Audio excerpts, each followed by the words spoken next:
നമസ്കാരമുണ്ട്. ട്രോൾ മുക്കാണ്. ഇന്ന് പറയുന്ന കാര്യമല്ല മനുഷ്യൻ നാളെ പറയുന്നത്. അപ്പോൾ പിന്നെ 10 വർഷം കഴിഞ്ഞുള്ള കാര്യം പറയണോ? 10 വർഷം ഒരു മനുഷ്യായുസ്സിൽ വലിയ മാറ്റങ്ങൾ വരാൻ അക്കാലയളവ് ധാരാളമാണ്. 10 ഇയർ ചാലഞ്ച് സോഷ്യൽ മീഡിയയിൽ ഇപ്പോൾ സജീവമായി നിൽക്കുന്ന സംഭവമാണ് 10 ഇയർ ചാലഞ്ച്. 10 വർഷം മുമ്പുള്ള നമ്മുടെ കോലവും ഇപ്പോഴത്തെ പുത്തൻ പടവും തമ്മിൽ താരതമ്യം ചെയ്ത് സോഷ്യൽ മീഡിയയിൽ ഷെയർ ചെയ്യുന്ന പരിപാടിയാണ്. സിനിമാ താരങ്ങളും ക്രിക്കറ്റ് താരങ്ങളും മുതലുള്ള സെലിബ്രിറ്റികൾ മുതൽ നാട്ടിലെ സകലമാന ഫ്രീക്കന്മാരും ഈ ആചാരം തെറ്റിക്കാതെ അനുഷ്ഠിച്ചു വരുന്നുണ്ട്.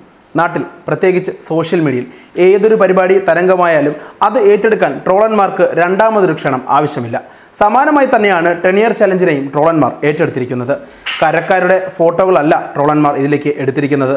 സെലിബ്രിറ്റികളുടെയും സിനിമാ താരങ്ങളുടെയും ചിത്രങ്ങളും മാത്രമല്ല അവരെടുത്തിരിക്കുന്നത്. 10 വർഷം മുമ്പ് നാം പറഞ്ഞതും നമ്മുടെ നിലപാടും ഇപ്പോഴത്തെ ആ നിലപാടും തമ്മിൽ എന്തെങ്കിലും വ്യത്യാസമുണ്ടോ?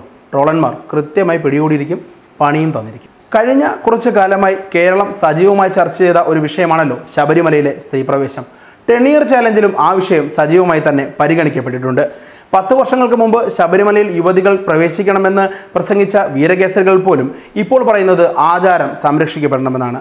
സമാനമായി തന്നെ ഹനുമാനെ 10 വർഷം മുമ്പ് ഹനുമാൻ ശ്രീരാമനെ കാണുമ്പോൾ ജയ് ശ്രീറാം എന്നാണ് പറഞ്ഞിരുന്നതെങ്കിൽ ഇപ്പോൾ പറയുന്നത് അസ്സലാമു അലൈക്കും എന്നാണ്. 10 വർഷം മുമ്പ് കാക്കി വേഷമിട്ട് തിയേറ്ററുകളിൽ കട്ട ഹീറോയിസം കാണിച്ച സുരേഷ് ഗോപിയും പോലീസ് സേനയെ നയിച്ച TP സെൻകുമാറുമൊക്കെ ഇപ്പോൾ കാക്കി നിക്കർ അണിഞ്ഞു എന്നാണ് സോഷ്യൽ മീഡിയയുടെ പരിഹാസം.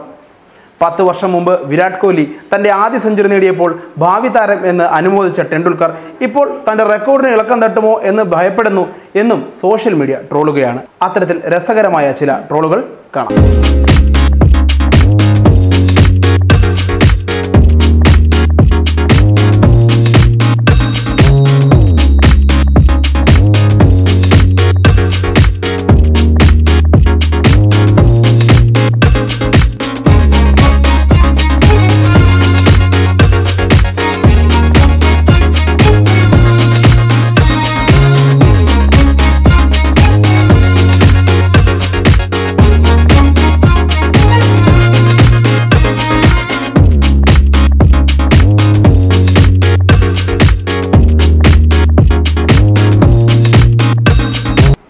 സോഷ്യൽ മീഡിയ രസകരമായി ട്രോളിച്ചിരിപ്പിക്കുന്ന മറ്റൊരു വിഷയവുമായി അടുത്ത അധ്യായത്തിൽ വീണ്ടും കാണാം. നന്ദി, നല്ല നമസ്കാരം.